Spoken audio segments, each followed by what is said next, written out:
Dobar dan, dobrodošli u restoran Alaska Barka koji se nalazi u sklopu turističkog naselja Ribarsko ostrvo. Dobrodošli u gastronomski vodič. Pored mene šef kuhinje Milan Ivušić. Dobar dan. Dobar dan. I ovoga puta za vas pravimo jednu poslasticu. Šta je u pitanju? Da, pravimo čokoladni sufle, čokoladni kolač ili negdje ga zovu i čokolava. Za to jelo su nam potrebne čokolade za kuvanje, margarin, jaja, brašno, šećer, sladoled i to je to. Dobro, da vidimo kako ćemo početi. Prvo što moramo napraviti je ovako jednu posudu ćemo otopiti čokoladu i margarin. Čokolade nam treba 225 grama.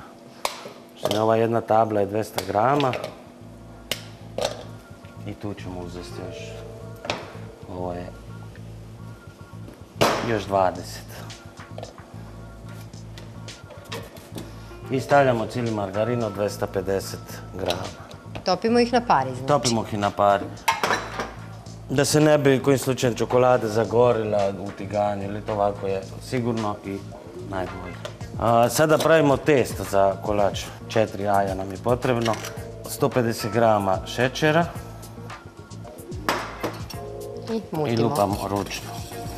Ne mikserom, zato što se onda dobije jako gusta masa, pa nam to ne odgovara.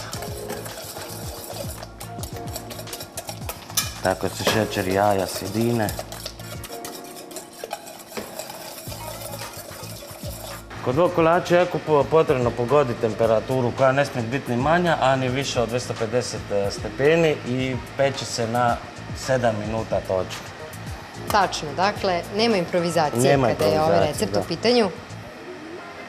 A evo i mi ćemo da vam pokažemo kako bi to trebalo da izgleda. Za ovaj kolač nam je potrebna modle, odnosno kalupe. Može u metalni, može u keramički. Mi uzimamo silikonski, pošto nam je lakše baratati s tim. I naravno njega treba dobro namazati margarinom, da nam se kolač ne bi zalepio.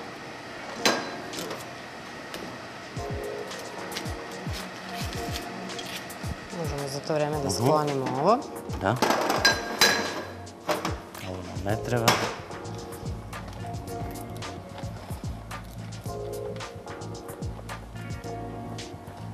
Ovako se dobro.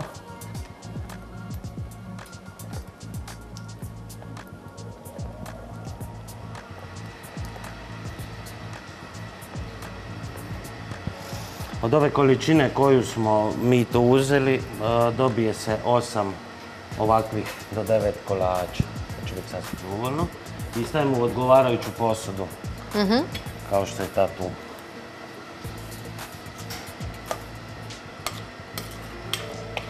Mi brzo ide to topljenje. Ovo će još malo da...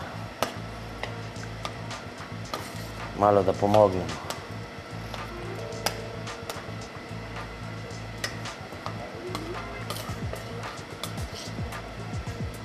Svakako ga treba izmešati. Da, naravno. Što ga više mešamo, on se brže topi. Sad, kada to se istopi, da li ćemo ga mešati sa jajima i šećerom ili... Da, hoćemo. Ovo još malo da se... Uzet ćemo jaja i šećer još malo da se sjedini. Mešamo.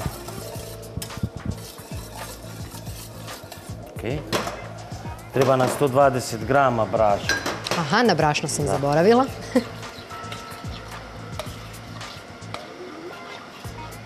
Ovo je u redu. To sklonimo s vatre. Ovo nam treba. Sklonimo vodu. A sad ova jaja ulijevamo u čokoladu lagano, mešajući da se sjedini.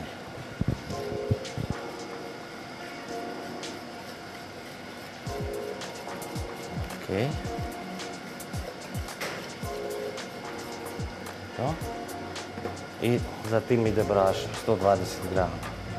Isto polako, da nam se ne stvore grudice. Hvala, izvanredno.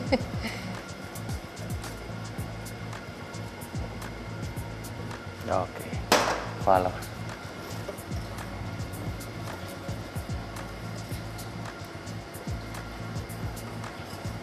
I to je u principu osnova koju ćemo peći, To je ako sam dobro osnova, da. razumela. Koju još potrebno ulijeti u kalupe i staviti na pečenje. Moram priznati da se i ovo vrlo brzo pravi. Da, ovo je vrlo brzo Jednostavno. Ako vam stižu neki gosti, i jako dobar kolač. Sad uzimamo, ovaj kalup smo stavili u odgovarajuću posudu koju smo namazali dobro sa margarinom i sad ćemo ulijevati u kalup.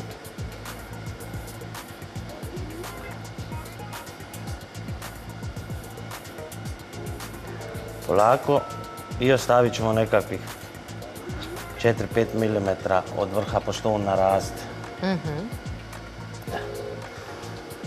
Dovoljno. I s ovim idemo u renu koja je zagrana na 250. 7 minuta. Ništa više, dobro. ništa manje.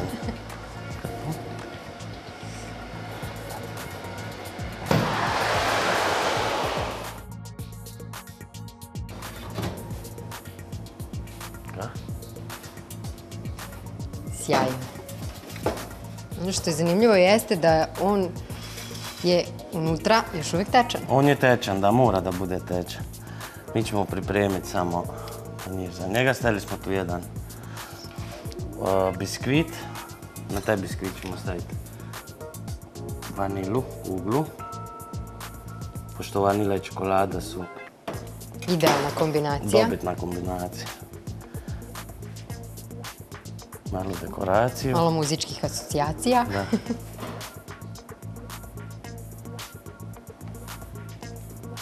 To je to. To je naš čokoladni sufle. U suštini on kada se prepolovi mora da bude Tečan. tečan. I to ovako izgleda. I na moje veliko zadovoljstvo, ovo je, ja mogu slobodno da kažem, magičan kolač. Dakle, čokoladni sufle koji možete da probate u Alaskoj barci. Dakle, jednostavno se pravi, a izuzetno je ukusan. Jeste, da, to je čokoladni kolač, jako interesantan, pošto od vani je prepečen, unutra je tečan. Servira se tako vruć, je li tako? Servira se vruć i jako dobro ide uz kombinaciju sladoleda i u suštini treba samo paziti na minutažu i omer. Pa dobro, ja znam da mi sad sigurno zavidite, ali eto, zato ću vas pozvati da dođete u Alasku barku da probate ovaj sjajan kolač. Prijetno. Prijatno.